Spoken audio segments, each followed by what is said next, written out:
कैसे भाई वहाँ किसी हम लोग देख रहे हैं strange behaviour dark ritual and black magic Maharashtra village horror and by the way एक चीज़ कहना चाहता हूँ कि मेरा camera I don't know camera बोल रहा हूँ लाइट हर बार जब मैं कोई हॉरर वीडियो देखने बैठता हूँ तब उसकी गैस ऐसी हो जाती है। मुझे लग रहा है भाई मेरे पीछे एक भूत पिशाच पड़ चुका है बट ठीक है भाई। देखते हैं प्लीज़ यार थोड़ा कोप कर लेना मैं कल ध्यान से उसको चार्ज वार्ज करके ले आऊँगा बट या 1.25 एक्स पे देखते हैं दिस वीकेंड। गाइस, कहानी शुरू करने से पहले मैं आपको एक और कहानी बताना चाहता हूँ। दरअसल भारत एक ऐसा देश है जहाँ पर आस्था सिर्फ बिलीफ नहीं होती बल्कि कई बार सच से बड़ी भी होती है। यहाँ धर्म, परंपरा और मान्यताएं सिर्फ इंसान की सोच ही नहीं बल्कि उसके डिसीजन और उसके डर को भी डिफाइन करती है। ऐसे ही गहरी आस्था के बीच बसा हुआ है एक छोटा सा गाँव देवतली। नाम जितना पवित्र लगता है, कहानी उतनी ही दिलचस्प और मिस्टीरियस। देवतली एक नॉर्मल गाँव नहीं है क्योंकि यहाँ कुछ खास है। देवतली के लोग एक देवता को मानते हैं, संकासुर। गाँव वालों का विश्वास है कि ये बैकग्राउंड नॉइस एक्सक्यूज मी सारी संकासुर साल में एक बार देवतली आता है और अपने साथ एक पाप को ले जाता है। हर साल बिल्कुल उसी वक्त गांव में एक इंसान के साथ इंसाफ होता है। ना कोई भागता है, ना कोई सवाल करता है, ना कोई पुलिस को बुलाता है। उनका मानना है जिसके साथ भी इंसाफ हुआ है उसने कुछ गलत काम किया होगा और संकासुर ने उसे उसके कर्मों की सजा दी होगी। लेकिन ये पूरी आस्था तब हिलने लगती है जब देवतली में पुलिस की एंट्री होती है। शहर से आई पुलिस इस कहानी को मानने के लिए तैयार नहीं होती। उनके लिए हर साल किसी इंसान की मौत होना ये कोई चमत्कार नहीं बल्कि एक सीरियल क्राइम है। पुलिस का मानना है कि इसके पीछे कोई देवता नहीं बल्कि कोई इंसान है, कोई ऐसा शख्स जो लोगों की आस्था का यूज करके लोगों के साथ गलत कर रहा है। लेकिन सच तक पहुंचना इतना भी आसान नहीं। जैसे जैसे इन्वेस्टिगेशन आगे बढ़ती है सवाल और ज्यादा गहरे होने लग जाते हैं। क्या गांव की मान्यता सच है या फिर पुलिस का शक या फिर कुछ और ही? इन सब सवालों का सच जानने के लिए, इस डार्क और मिस्टीरियस दुनिया में कदम रखने के लिए देखिए देवखेल, एक इंटेंस, ग्रिपिंग और थ्रिलिंग स्टोरी जो आपको एंड ठीक है भाई ठीक है भाई तक बांध के रखेगी। Devkhel streaming on Marathi ZEE5। Hey guys, हमारी आज की जो स्टोरी है वो महाराष्ट्र के एक छोटे से गांव की है। तो कहानी आगे बढ़ने से पहले मैं आपको थोड़ी सी लोकेशन और कैरेक्टर से फेमिलियर करा देता हूँ। हमें ये कहानी राधिका ने शेयर करी है और ये कहानी अराउंड 2013 की है जब वो ग्रेजुएशन कर रही थी। और ये जो सारा इंसिडेंट था ये राधिका के कजन मतलब जो उसके दूसरे दादाजी थे उनके बेटे के बेटी के साथ हुआ था। ये जो कजन थी इसका नाम था दीक्षा और राधिका का घर अगल बगल में ही था और ये दोनों साथ में ही कॉलेज भी जाते थे। अब अगर कुछ कंफ्यूजन हो रही हो तो थोड़ा सिंपल वर्ड में समझा दूं, दीक्षा के दादाजी और राधिका के दादाजी दोनों सगे भाई थे। अब जो इनका कॉलेज था उसमें इस पूरे गांव के लड़के लड़कियां सब उधर ही पढ़ते थे और ये जो कॉलेज था ये आम के बाग में बना हुआ था, मतलब बहुत पुराना और बहुत बड़ा आम का बाग था, उसी में कॉलेज बना दिया था। अब छोटे सा गाँव के कॉलेज कैसे होते हैं, छोटे ही होते हैं, ऐसे बहुत बड़े तो नहीं होते, तो वैसे ये कॉलेज भी था। अब जैसे हम सब की लाइफ में कॉलेज फेज काफी अच्छा होता है, सब नए दोस्त बनाते हैं, कुछ नए रिलेशनशिप भी शुरू होते हैं, क्लासेस बंक मारते हैं और ऐसा ही कुछ राधिका और दीक्षा के साथ भी हुआ था। इनके कॉलेज जिस बाग में था उसी बाग में थोड़ी सी दूर एक बरगद का पेड़ था जिस पर इन सब ने झूला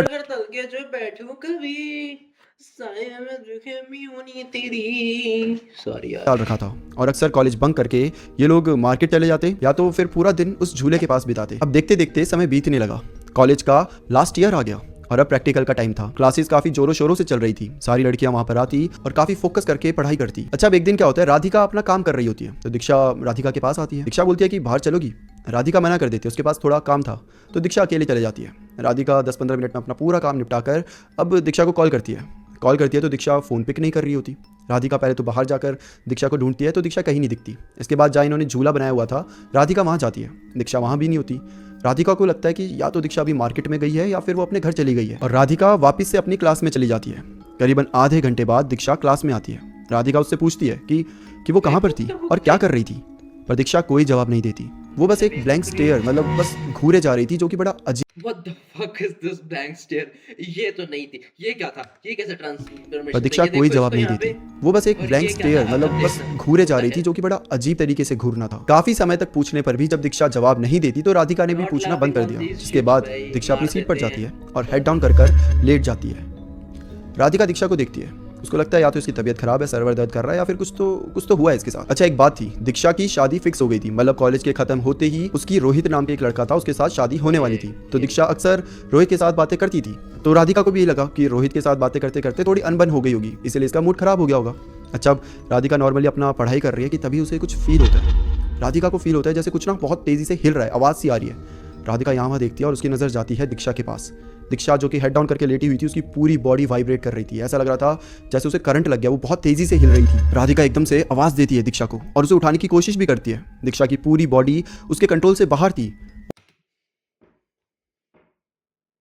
अरे क्या हो गया, मत उठा, मेरे को सोने दे, रात को ठंड लगती है, मेरे को कपड़े दे दिया कर, ब्लैंकेट दे दिया कर, उठा मत, मुझे सोने दे। वहाँ आसपास की लड़कियां आती है, और दीक्षा को यार पकड़ती है और टीचर को बुलाया जाता है। दीक्षा उस समय जिस तरीके से बिहेव कर रही थी, उसकी बॉडी जिस तरीके से बिहेव कर रही थी, उस समय सबको लगता है कि शायद इसको मिर्गी का अटैक आया है। दीक्षा को तुरंत हॉस्पिटल भेजा जाता है। हॉस्पिटल में रिपोर्ट्स बाल आती है खराब हो तो सब रखे कुछ हैं नॉर्मल भाई। आता है। किसी को समझ नहीं आ रहा था कि अचानक से दीक्षा को हुआ तो हुआ क्या। फिलहाल दीक्षा घर आ जाती है और हम सब जानते हैं कि गाँव में इस टाइप की चीजें कितनी जल्दी फैल जाती है। तो दीक्षा जिससे पहले घर आए, उससे पहले तक तो दीक्षा की बातें घर तक पहुंच गई थी। कुछ लोग कह रहे थे कि उसको मिर्गी का अटैक आया, तो कुछ लोग कह रहे थे शायद उस पर कोई भूत चढ़ गया है। दीक्षा जैसे घर पहुंचती है, दीक्षा के पेरेंट्स उसको सोने के लिए भेज देते हैं, क्योंकि उसका फेस देखकर ऐसा लग रहा था जैसे कि मानो कितने कितने दिनों से सोई नहीं है, उसकी बॉडी को रेस्ट ही नहीं मिला है, पूरा चेहरा पीला पड़ चुका था। अब दीक्षा सोने चले जाती है। जैसा कि मैंने बताया था, राधिका का घर जस्ट उसके हेलो दोस्तों, अगर आपको मेरे साथ वीडियोस देखने में मजा आता है तो प्लीज ये लीजिए एंड मेरे को सब्सक्राइब कर देना। सॉरी यार, बगल सॉरी। में ही था। तो रात में दीक्षा से मिलने आ जाती है और राधिका के साथ में उसकी मम्मी भी आ जाती है। अच्छा, राधिका और दीक्षा दोनों का घर मिट्टी का बना हुआ था। बाहर जिसे हम बरामदा बोलते हैं, सिर्फ वही था जिसमें थोड़ा सीमेंट लगा हुआ था, और बाकी अंदर से जो पूरा घर था वो मिट्टी का था। अच्छा, मैं थोड़ा सा समझाने की कोशिश करता हूँ कि दीक्षा का घर कैसा था। जब आप दीक्षा के घर में आओगे तो बाहर बहुत बड़ा बरामदा होगा, जिसमें उसके दादाजी, चाचा जी और पापा खाट लगाकर सोया करते हैं। थोड़ा सा अंदर जाओगे तो एक आंगन होगा, पूरा मिट्टी का होगा, और उस आंगन के एक कोने में चूल्हा जल रहा होगा। और थोड़ी और अंदर जाओगे तो वहाँ 2 रूम मिलेंगे, एक दीक्षा का जिधर उसकी मम्मी पापा और दीक्षा रहते थे, और एक उसके चाचा और चाची का। और जो दीक्षा की चाची जी थी, उनके 2 बच्चे थे। एक तो उनकी बेटी थी जो कि गुंजन थी, गुंजन भी दीक्षा की सेम उम्र की थी, और एक उनका छोटा सा बेटा था जिसके दोनों पैर मुड़े हुए थे। वो बेचारा कुछ बीमारी से गुजर रहा था, उसके दोनों पैर भी मुड़े हुए थे और वो बोल भी नहीं पाता था, लेकिन वो समझ सब कुछ पाता था। और ये जो अंदर हॉल वाला इलाका मैंने बताया था आपको, वहां पर दीक्षा, गुंजन और दीक्षा की दादी खाट लगाकर सोया करते थे। और अब वापस से हम वहां पर आ जाते हैं जहां पर दीक्षा को देखने के लिए राधिका और उसकी मम्मी आती है। तो राधिका जब दीक्षा के पास जाती है तो नोटिस करती है दीक्षा के मुंह के साइड से व्हाइट कलर का झाग सा कुछ निकल रहा होता है। वो अपने दोनों चाचा जी यानी दीक्षा के पापा और जो दीक्षा के पापा के भाई थे उनको बुलाती है। अब राधिका के बुलाने पे हर कोई भागा भागा आ जाता है, और जब दीक्षा को देखता है तो दीक्षा बेहोश पड़ी थी और उसके मुंह से झाग निकले ही जा रहा था। रात का वक्त था, किसी को समझ नहीं आ रहा था क्या करें, क्योंकि इनका गांव इतना डेवलप नहीं था कि रात में भी इनको कोई राइड मिल सके या फिर कोई डॉक्टर के पास ले जा सके। अब इनके गांव में एक झोला छाप डॉक्टर था, मतलब उसे ऐसे ही बोलते थे कि ये तो ऐसे ही है, झोला छाप साहब। तो जरूरत है, किसी की तो जरूरत है, असली डॉक्टर तो बहुत दूर रहते हैं। तो ये क्या करते हैं, जो झोला छाप डॉक्टर होता है उसके वहीं चले जाते हैं और बोलते हैं जल्दी जल्दी हमारी बेटी को ठीक कर दे। वो बेटी को देखता है, उसे कुछ समझ नहीं आ रहा है हो क्या रहा है। तो वो क्या करता है, उसके पास एक इंजेक्शन होता है बेहोशी का। इसके पास ये जो झोला छाप डॉक्टर था, गिनी चुनी चीजें थी। अगर किसी को बहुत सीवियर पेन है, बहुत ज़्यादा दर्द में, तो वो बेहोश कर देगा, एक उस पर वो इंजेक्शन होता था। एक किसी को सर दर्द है तो क्रोसिन दे देगा, बुखार है तो उसके लिए एक दवाई होती थी वो दे देगा। और अगर बॉडी में कहीं पे भी दर्द है, आप बोल दो सर में, आंख में, नाक में, मुंह में या फिर बाजू में, लात में, कहीं पे भी दर्द है, वो आपको एक ही दवाई होती थी वही देगा और बोलेगा ये खाते रहो ठीक हो जाएगी। तो वो थोड़ा ऐसा डॉक्टर था। तो उसने क्या करा, दीक्षा को बेहोश कर दिया और बोला सुबह से अच्छे डॉक्टर पे ले जाना। मतलब ऐसा नहीं बोला कि अच्छे डॉक्टर पे ले जाना, क्योंकि उसके हिसाब से वो भाई मतलब झाग मुंह से आ रही है तो झाग मुंह से आना तो वो भी हो सकता है ना कि लाइक भाई मरते टाइम भी कुछ लोगों के झाग ही मुंह से निकलती है, मतलब तो मर भी सकती थी वो, बेहोश कर दो ताकि और इजी हो जाए सीन। ऐसा ही होता होगा ना कि पता नहीं यार, छोड़ो बेस्ट मैं है। लेकिन डॉक्टर उसने नहीं ऐसा हूँ। बोला कि सुबह इसको बड़े अस्पताल में ले जाना। अब पूरे घर में बहुत बुरा हाल चल रहा था, किसी को समझ नहीं आ रहा था कि आखिर ये चल क्या रहा है। दीक्षा की माँ रात भर दीक्षा के खाट के पास ही बैठी हुई थी और उनकी आंख कब लग गई उन्हें पता भी नहीं चला। तभी उनकी आंख किसी हलचल से खुली। उन्होंने जब देखा तो दीक्षा अपनी जगह पर नहीं थी। उन्हें लगा शायद वो वॉशरूम गई होगी। बस यही चेक करने के लिए वो आंगन में आती है, क्योंकि इनका वॉशरूम आंगन में ही था जिसका दरवाजा खुला हुआ था। और वो वहां पर देखती है तो वहां पर दीक्षा नहीं थी। वो पूरे घर में दीक्षा को खोजती है, लेकिन दीक्षा कहीं नहीं मिलती। अब उनकी हलचल की आवाज सुनने से पूरा घर उठ जाता है और धीरे धीरे हर कोई दीक्षा को ढूंढने लग जाता है। किसी को दीक्षा मिल ही नहीं रही थी। तभी सबको किसी के हंसने की धीमी धीमी सी आवाज आ रही थी। सब लोग इधर उधर देखने लग जाते हैं कि आवाज कहाँ से आ रही है। तभी दीक्षा की दादी की जो नजर होती है, इनके ना ऊपर एल्यूमिनियम की छत थी, तो दादी की नजर उस छत पे पड़ती है। फक भाई, ये क्या था? सबको किसी के हंसने की धीमी धीमी सी आवाज आ रही थी। सब लोग इधर उधर देखने लग जाते हैं कि आवाज कहाँ से आ रही है। तभी दीक्षा की दादी की जो नजर होती है, इनके ना ऊपर एल्यूमिनियम की छत थी, तो दादी की नजर उस छत पे पड़ती है। तो वो देखती है कि दीक्षा बहुत अजीब तरीके से बैठकर इन सबको देख रही थी और बड़े अजीब तरीके से मुस्कुरा रही थी। दीक्षा इस समय एक चुड़ैल की तरह लग रही थी। उसकी आंखों में अजीब सा पीलापन था। सब उसे नीचे उतरने को बोल रहे थे, पर वो वहीं बैठी मुस्कुरा रही थी, जैसे कि इनकी सारी बातों को इग्नोर कर रही थी। तभी राधिका के पापा, जो कि इन घर में जितने भी भाई थे सबसे बड़े थे, वो भी आ जाते हैं इन सबकी बातें और हलचल सुनकर। और जब यहाँ आते हैं तो दीक्षा के जो पापा होते हैं बोलते हैं देखो भैया, वो वहाँ पर छत पे बैठी हुई है और वो हमारी बात भी नहीं सुन रही, वो नीचे ही नहीं आ रही। राधिका के पापा ऊपर की साइड देखते हैं और बोलते हैं इसकी बात कर रहे हो। और जब सब वापस से ऊपर की साइड देखते हैं तो ऊपर कोई नहीं होता, कोई दीक्षा नहीं होती। इनके जो दादाजी होते हैं वो राधिका के पापा को सब कुछ समझाते हैं, पूरी कहानी बताते हैं और फिर तुरंत ही सब टॉर्च लेकर दीक्षा को खोजने निकल पड़ते हैं। पहले उसे घर के पीछे खोजते हैं क्योंकि दीक्षा ऊपर टीन पे थी, तो सबको लगा शायद वो पीछे कूद गई होगी क्योंकि पीछे की साइड हाइट ज्यादा नहीं थी, एक नॉर्मल इंसान वहां से कूद सकता था। अब धीरे धीरे हर कोई हल्ला मचाने लगा, जोर जोर से दीक्षा को पुकारने लगा, जिसकी वजह से आगे पीछे के अड़ोस पड़ोस के लोग भी उठ जाते हैं और वो भी बाहर आ जाते हैं। हर कोई परेशान हो जाता है कि इतनी रात को एक अकेली लड़की पूरे गाँव में कहाँ चली गई। और दूसरी तरफ घर में औरतों का रोना धोना शुरू हो जाता है। दीक्षा की दादी की एज काफी हो चुकी थी, काफी देर तक खड़े खड़े होकर वो थक गई थी और इसीलिए बगल में पड़े दीक्षा की खाट के ऊपर वो बैठ जाती है। लेकिन जैसे ही वो खाट के ऊपर बैठती है ना, उन्हें बहुत रफ सा फील होता है और जब वो ऐसे हाथ लगाकर देखती है तो दीक्षा का जो तकिया था उसके नीचे बहुत सारी मिट्टी थी, रेत थी और उन्हें समझ नहीं आ रहा कि ऐसा कैसे हो सकता है, कोई अपने तकिए के नीचे मिट्टी क्यों रखेगा। मतलब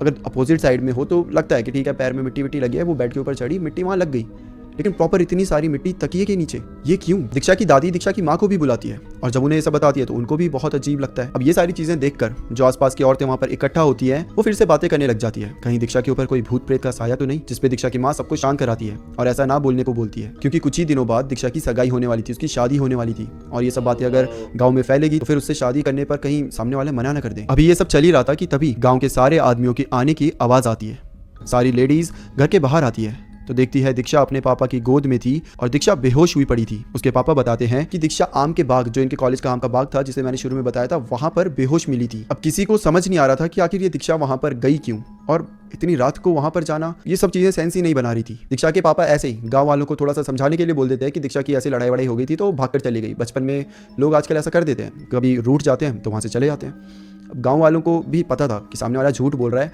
बट वो ज़्यादा क्वेश्चनिंग करते नहीं है और धीरे धीरे हर कोई अपने घर चला जाता है। अब गांव वाले तो चले जाते हैं, लेकिन दीक्षा के पापा और राधिका के पापा को पता था कि ये कोई बीमारी नहीं है। ये दोनों प्लान करते हैं कि ठीक है, हम ना किसी पंडित जी के पास जाएंगे और दीक्षा को दिखाएंगे, जिस पर दीक्षा के चाचू और चाची दोनों मना कर देते हैं, बोलते नहीं नहीं अभी इसकी सगाई होने वाली है, आप इसे।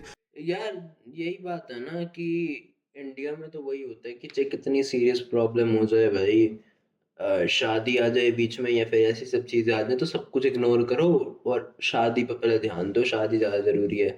क्रेजी भाई, इंडिया में तो कुछ भी होता रहता है, सही बताऊं तो। पंडित के पास लेकर जाओगे तो सगाई पक्का टूट जाएगी, कितनी बातें होगी वही पता तो है यार। आपको। अब ये सुनते ही दीक्षा की जो माँ होती है वो तुरंत इन Crazy दोनों को भाई। बोल देती है नहीं नहीं बेटी को कहीं नहीं लेकर जाना, अभी कुछ समय पे इसकी सगाई है और ये दोनों सही बोल रहे हैं, इसको ले जाना सही नहीं रहेगा। और वो सबको मना लेती है कि दीक्षा को ना लेकर जाएं। जैसे तैसे करके पूरी रात बीतती है, अगली सुबह आती और अगर है, उसको दीक्षा सही में अभी कुछ भी हो सो जाए रही तो? है और बाहर भाई- उसकी मम्मी और चाची बैठकर बातें कर रही है। थोड़े समय बाद राधिका और उसकी मम्मी भी आ जाती है और ये चारों बैठकर आपस में बातें कर रहे होते हैं। अब दीक्षा भी उठ जाती है और बाहर आती है, उसकी आंखें पूरी पीली सी होती है, मतलब बिल्कुल येलो कलर की, और बाल एकदम खुले हुए। राधिका की मम्मी देखती है दीक्षा आई है तो दीक्षा को बोलती है आ जाओ बेटा बैठ जाओ हमारे साथ, जिसका दीक्षा कोई जवाब नहीं देती।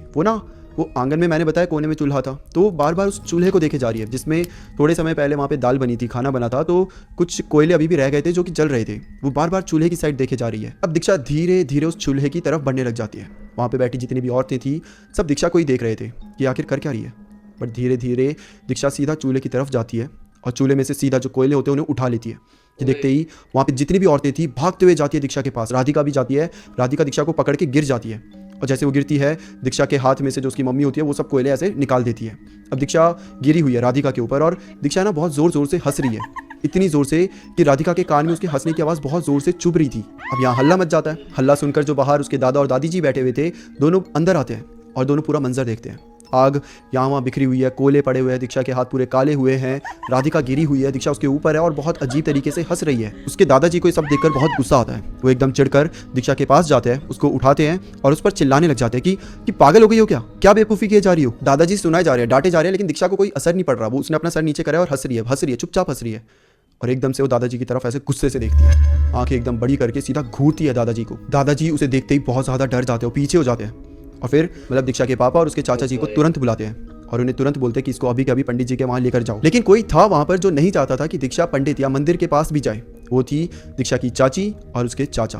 वो दोनों वापस से दीक्षा की माँ के कान भरने लग जाते हैं कि अगर ये मंदिर में जाएगी तो सबको पता चल जाएगा इसकी शादी। भाई घर में कोई ना कोई तो ऐसा होता ही है भाई, कोई ना कोई रिलेटिव, कोई ना कोई तो होता ही है जो कान भरने में माहिर होता है, चाहे बच्चा मर जाए भाई।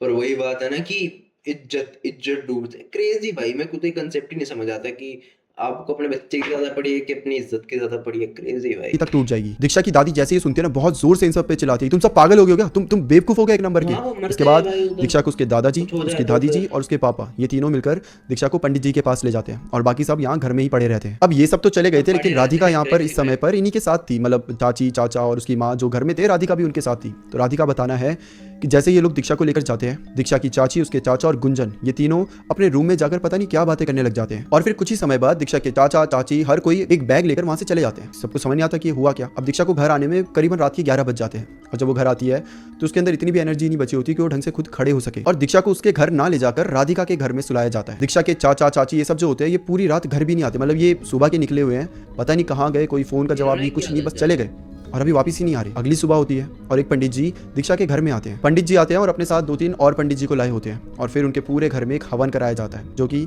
दीक्षा को सामने बिठाया होता है और उसी से ही पूरा हवन करवाया जाता है। और सब कुछ होने के बाद दीक्षा के चाचा घर लौटते हैं। उनकी आंखों में डर और शर्म साफ दिख रही थी। उसे देखते ही जो दादाजी होते हैं दीक्षा के, वो बहुत तेजी से उसको मारने के लिए दौड़ते हैं, लेकिन जो राधिका के पापा होते हैं, जो सबसे बड़े भाई थे, वो उन्हें रोक देते हैं और उसी दिन चाचा को वहां से निकाल दिया जाता है। और चाची, उनके बच्चे, वो अभी वापस नहीं आए थे, सिर्फ चाचा आए थे। तो चाचा को सीधा बोल दिया जाता है कि अभी के अभी यहाँ से निकल जा, और चाचा भी बिना कुछ बोले वहाँ से चला जाता है। वो वापस क्यों आया था, क्या करने आया था, नहीं पता। अच्छा, ये सब इसलिए बोला होता है क्योंकि इन सबको एक चीज़ पता चल जाती है। जब पंडित जी आए थे तो उन्होंने बताया था कि दीक्षा के ऊपर एक क्रिया करवाई गई है, एक मरण क्रिया। और करवाने वाले कौन थे? वो थे चाचा और चाची। अब ये क्यों करवाया गया था? दरअसल जो चाचा थे, उनको ऐसा लगता था कि जो पूरी प्रॉपर्टी है ना, ये उनके बेटे को जाएगी। वो बेटा जो थोड़ा सा बीमार था, ये उसके नाम पर होगी। दीक्षा लड़की है वो चले जाएगी, गुंजन लड़की है वो चले जाएगी। लेकिन ऐसा नहीं होता। दीक्षा के दादा डिसाइड करते हैं कि इस प्रॉपर्टी के हम 3 हिस्से कर देंगे, गुंजन के नाम पर, दीक्षा के नाम पर और जो उनका बेटा था उसके नाम पर। वेल एक्चुअली प्रॉपर्टी के 3 हिस्से नहीं, 2 हिस्से होने वाले थे। तो दादाजी ने क्या करा, 50% कर दिया दीक्षा के नाम पर और 50% कर दिया उन दोनों के नाम पर, क्योंकि अब 2 फैमिली ट्री चल रही थी। तो एक फैमिली को 50% दे दिया दीक्षा और उसके पापा, उसकी मम्मी को 50%, और दूसरी साइड दीक्षा के चाचा, चाची, गुंजन, इन सबकी फैमिली को 50%। तो ऐसा आधा आधा कर दिया। ये बात उनको बिल्कुल अच्छी नहीं लगी कि पूरी प्रॉपर्टी हमारी होनी चाहिए थी, दीक्षा को क्यों जा रही है। पहली तो ये जलन इनके अंदर थी, और दूसरी जलन तब आई जब रोहित, जिससे दीक्षा की शादी होने वाली थी, रोहित और उसकी फैमिली आती है इनके घर, और ये आई होती है गुंजन के लिए, उसे देखने के लिए। लेकिन गुंजन को ये देखते हैं और दीक्षा को भी देख लेते हैं, और जाते जाते ये लोग गुंजन को रिजेक्ट करके दीक्षा के साथ शादी करने की बात छेड़ देते हैं, जिस पर सबको ये राजी हो जाता है, क्योंकि रोहित एक होनहार लड़का था, अच्छा खासा कमाता था, उसके पेरेंट्स भी अच्छे थे। तो समझ रहे हो आप, जो गुंजन के लिए शादी का रिश्ता लेकर आए थे, वो गुंजन को रिजेक्ट करके दीक्षा को चूज करके चले गए। और यहाँ से चाचा और चाची के अंदर जो जलन थी, जो पहली प्रॉपर्टी को लेकर बढ़ रही थी, अब एकदम पीक पर आ चुकी थी। और उन्होंने सोच लिया था कि अब वो अपनी जिंदगी में से दीक्षा नाम का Crazy कांटा भाई। हमेशा हमेशा के लिए हटा देंगे। और जिस तांत्रिक के थ्रू इन्होंने काला जादू दीक्षा के ऊपर करवाया था, दरअसल एक आम का बाग जो मैंने बताया था, वहीं पर जहाँ ये झूला झूलते थे ना, वहाँ पर गुंजन ने दीक्षा को कुछ खिलाया था, और जब से दीक्षा ने वो खाया था, तभी से वो ऐसा रिएक्ट करने लगी थी, बहुत अजीब बिहेव करने लगी थी। और ये खाना खाने के 7-8 दिन मतलब लगते हैं पूरी तरीके से कंट्रोल खोने में। मतलब कि अगर 7-8 दिन बीत जाते तो दीक्षा खुद को खत्म कर देती। फॉर्चुनेटली 7-8 दिन बीते नहीं, और चाचा चाची इसलिए बार बार इन्हें रोक रहे थे कि मत जाओ, क्योंकि 2-3 दिन तो बीत चुके थे, बस 4-5 दिन और। लेकिन फॉर्चुनेटली ये लोग जाते हैं, मंदिर जाते हैं, सब कुछ दिखाते हैं, एंड देन फाइनली ये जो मरण क्रिया होती है, इसको तोड़ा जाता है। इसके बाद से वो चाचा चाची कहाँ गए किसी को नहीं पता, पूरे गांव में बात फैल चुकी थी, तो उनका गांव में रहना तो इम्पॉसिबल था। इसके बाद ये लोग हमेशा हमेशा के लिए सब कुछ छोड़कर चले गए। और आज के टाइम पर दीक्षा और रोहित, इनकी शादी भी हो चुकी है, प्यारे से इनके 2 बच्चे भी है, और वो प्रॉपर्टी जो 50% दीक्षा को मिलने वाली थी, अब 100% दीक्षा की ही है। तो ये थी कहानी दीक्षा की। और ये कहानी हमें एक चीज़ बताती है कि कैसे आपके ऊपर काला जादू अक्सर आपके करीबी ही करवाते हैं। दूसरे जो दूर के लोग हैं उन्हें क्या लेना देना भाई, वो नहीं करवाते। करीबी ही होते हैं जिन्हें आपसे सबसे ज़्यादा जलन होती है, और जलन के मारे बराबरी तो करने से रहे, आपकी बराबरी नहीं कर सकते वो लोग, इसलिए फिर आपको बर्बाद करने के लिए ये सब चीज़ें करते हैं। इसलिए कभी अनजान के हाथ से कुछ खा लोगे तो चल जाएगा, लेकिन करीबी के हाथ से खाओगे ना तो 4 बार सोच लेना।